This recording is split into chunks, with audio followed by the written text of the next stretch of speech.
ating kuklitan for today ay tatawagin nating pin-rolled sandwich. So, pirolich.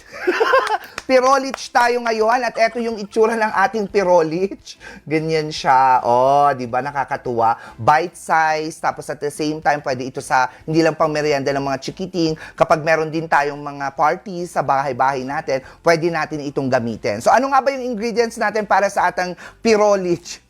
Talagang pinush ko yun.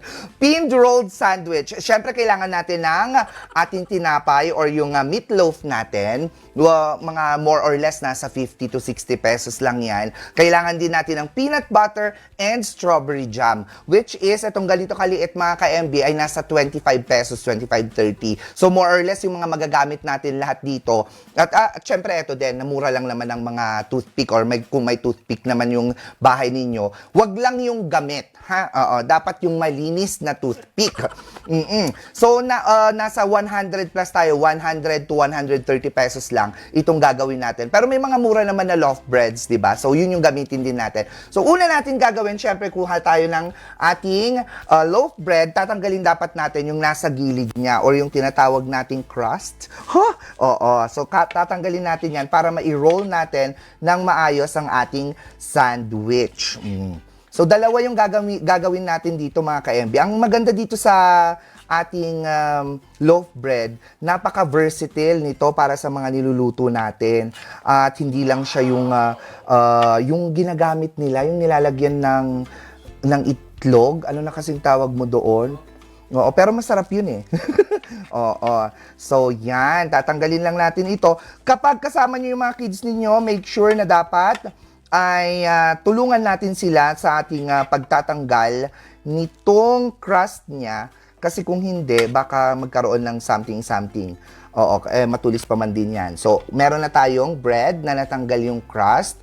Ngayon, lalagyan natin muna yung first na bread niya ng, tama ba yung ginagawa ko? Peanut butter.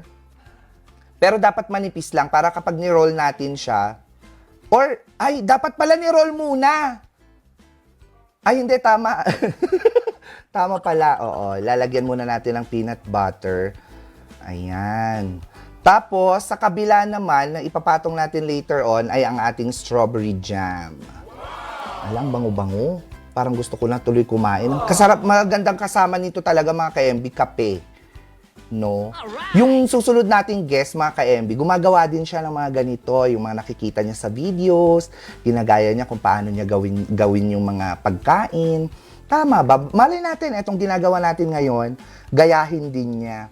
Ayan. So, pagpatungin lang po natin yung peanut butter at saka yung jam natin. And, using a pin roller, pero since wala tayong pin roller, pwede naman tayong gumamit ng tasa. Ayan.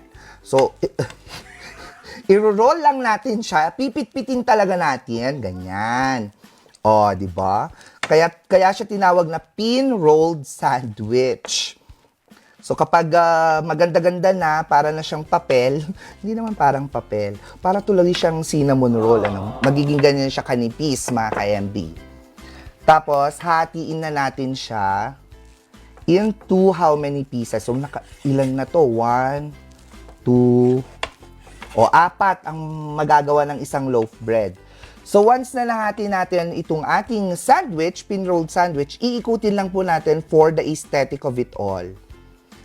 At doon na natin gagamitin ang ating toothpick na hindi gamit.